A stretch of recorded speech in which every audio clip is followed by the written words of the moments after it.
Hi everybody. Today I'm going to discuss social learning. In 1961, at Stanford University, Professor Albert Bandura ran an experiment that came to be known as the Bobo doll experiment. Now what he did was put a preschooler in a room with a bunch of toys in one corner. And while this child was occupied with toys, he had an adult walk into the room and in a very aggressive manner use their fists and a hammer to beat a 5-foot tall inflatable doll with a weighted base and a clown painted on it, which is located at the other corner of the room. This inflatable doll was the Bobo doll. When knocked over, it would spring back up. The adult would say things like, "Pow!" and "He sure is a tough fellow." And after 10 minutes of beating and talking to the Bobo doll, the adult would leave.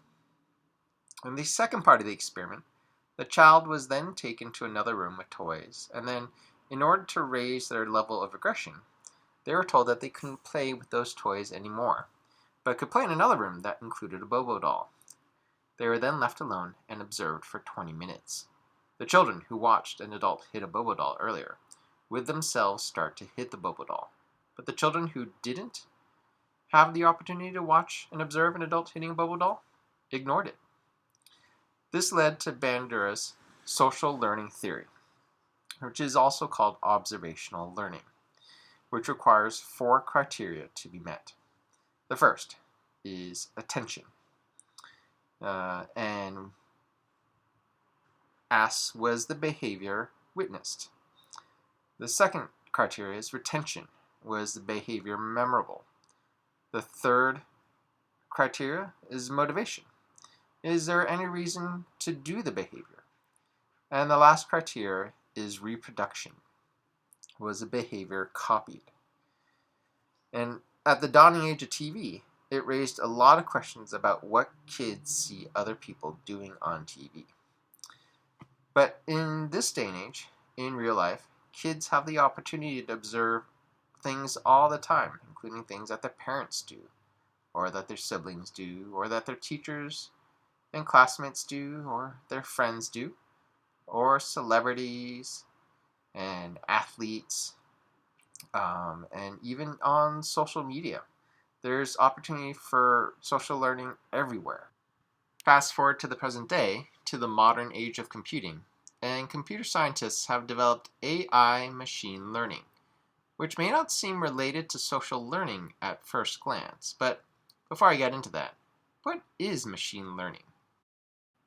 Machine learning is a process whereby a computer engineer or a computer scientist gives a computer loads and loads of specific data that trains the computer to understand whether the examples in this data are good examples or bad examples. And that's called training a computer with data. So what have computers been trained to do? Well, they've been trained to read resumes. They've been trained to judge beauty contestants. They've been trained to place Pokemon characters in neighborhoods.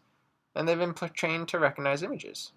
So how do they do these specific tasks? Well, a computer engineer will give resumes to a computer, and each one, they will tell the computer, well, this is a good example, this one's a bad example, and this is a good example of resume. And after reading about 1 million resumes, then they have a pretty good idea of which ones are good and which are bad. The same thing happens with beauty contestants images, same thing with Pokemon neighborhoods, and the same thing with images. The computers just learn after all this data what are good examples and what are bad examples. So what were the results of this training? Well, it turns out the computers decided that good resumes equaled those that belonged to white males. And lo and behold, the beauty contest winners were those who were white women. The neighborhoods where Pokemons were placed ended up all being white neighborhoods. And in this particular case, when it saw an image of a black man, the computer recognized it and just said that it was a picture of an ape. Yikes. So why would a computer make these decisions? Well, it turns out that the computers were trained by white engineers on white data, which resulted in white results. This was AI bias. So what is it that machine learning can tell us about social learning? So it turns out if a computer is fed only non-diverse data, it will make its decisions based only on the data, which will result in biased decisions. Now, if bias is a result of feeding computers non-diverse data, then as humans, if what we only have the opportunity to observe is not diverse, then we'll likely end up with biases that reflect what our own eyes have been trained on. But if a computer is trained on diverse data, then the decisions it makes will be based on that diverse data, and it will no longer make biased decisions. So the computer's biases can be corrected. And if a computer's biases can be corrected based on what it sees, well then, the same might go for people.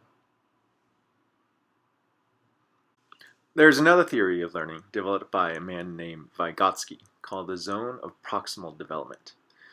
Now, this theory states that a student is capable of learning things on their own, but there's only a certain amount that they can do on their own.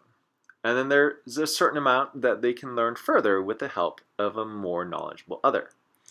But then, of course, there are things that the student can't learn at all, either because of developmental purposes or because it's just too difficult.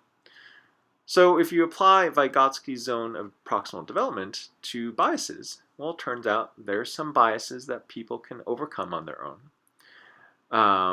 But we know how difficult biases are to overcome, and sometimes it takes the help of a more knowledgeable other to overcome those biases. And of course, there may be some that it's just impossible for us to overcome. But the idea is that we can get help. One example of overcoming biases with the help of others is Black History Month, which was established nationally in the US in 1976. And this is where educators are responsible for giving students the opportunity to study Black figures in history that they might not have otherwise studied, hopefully resulting in fewer biases. What other biases exist that might require the help of others to overcome? Well, there's the lack of women and the lack of underrepresented minorities in the computer science industry. That's another such instance of bias as a result of skewed observations. Women and other minorities are perfectly capable of doing computer science, but because the industry is currently dominated by so many white suburban and Asian males right now, because people only have the opportunity to observe white and Asian males in the tech industry, people have developed biases against women and underrepresented minorities. But just because reality is showing us that women and other minorities aren't programmers, doesn't mean that's true. What we observe, the reality we are faced with every day, simply may not be the truth.